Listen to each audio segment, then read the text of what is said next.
ṣe rí àwọn àfáà wa ti ṣe wá sí ó ti pọ̀ mo dẹ̀ máa ń try láti wà highly composed níbi tí HOD wa bá ti wà torí pé ní Fountain University wọ́n kọ́ wa níwèé nìkan wọ́n kọ́ wa ní ẹ̀kọ́ kọ́ wa ní gbogbo moral bá ti dèèyàn gidi so mi kì í ṣe ẹni àwọn níbi tí HOD mi bá ti wà níbẹ̀ so Amir Shabab ẹ̀mọ́ wa alijamali ẹ̀mọ́ sẹ́rí káìsẹ̀ mọ́ ń owó mọ́ra wa lápò kò nọ́mà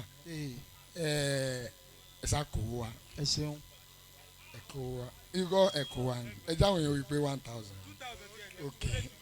okay Allah akbar ẹ̀kọ́ wa ta ló tún kù tí o fẹ́ fowó sí sórí o kàn ń múra kankan ní sáà ń sọ gbogbo ẹ̀ kò yá àwọn èèyàn tó ń sọ àwọn èèyàn zan fọ́ìsì rẹ ti lò òkè ju tó ń sọ gẹ́gẹ́ lọ ó zan ọ̀rọ̀ sísọ o ní láti kọ́kọ́ fi òun lẹ́lẹ́ bẹ̀rẹ̀ bó ṣe ń ranjú bí ẹni tó fẹ́ kú wọ̀ ní understand yẹn wọ́n ti bọ́ wá jí nǹkan wàláì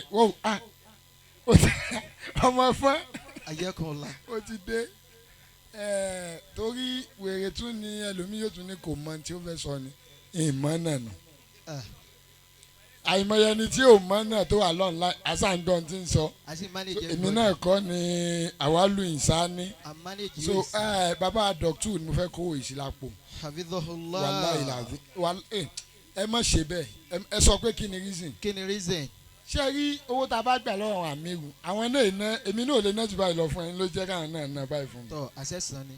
ẹ̀sán ni. bàbá wa ní bàbá àdàbànìjà pàdé wọn nísìn. adamallahu hayatahu. PhD ọ̀dà wa sọ pé ìsìn bọ̀. tí dókítà bá fẹ́ lò dé wọ́n wà ní ìyìn níbi 30,000 lọ́wọ́ tí mo fẹ́ ná ń bẹ̀. so epo yàtọ̀ sáníyàn tí wọ́n máa ń gbé wa. wàláì wọ́n ní ìyìn níbi 30,000 tí mo lè ná ń bẹ̀. so ìfẹ́ lọ ẹ jẹ́ one school ọ̀gá mi ní ẹ. tọ́ à ń sanwó school báyìí. ó dáa tó bá jẹ́ nítorí náà nù wá kó yẹn sí àpò bàbá àmọ́ kí n tó fi máìkì lé àfa àṣàdìlẹ̀ ẹ̀ mọ̀ bọ̀. ráúdọ̀. àfa wa àrídùnnú Sheikh wa irọ́ ìra máìkì wàláì mo fẹ́ filẹ̀ náà nù wàláì mo sẹ̀ ní àǹtó sọ.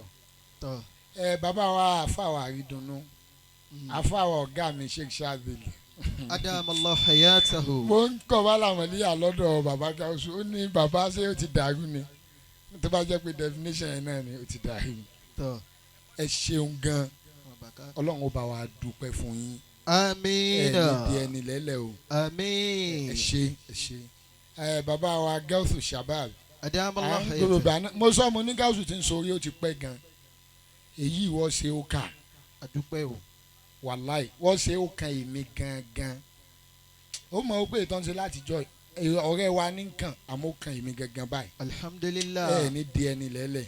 àmín. baba Hameed baba Lisan jazakumullahu khairan salamu alaykum. wa aleykum salaam. ìfẹ́ mi Ainu Ridoh my baby my love ọ̀gá dáadáa rárá. wàláì ọ̀gá mi ọlọ́run níjó bàjẹ́. àmín. yóò máa da sí ẹ̀rí báwọn.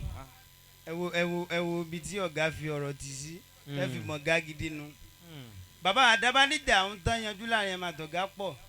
ṣé wàá rí Ainu Ridoh ṣe wà gbogbo ọdún tí mo fi tẹ̀lé wọn láyé wàláì wọn èèyàn mi jẹ́ ń bi owó rí. bàbá mi níbi obìnrin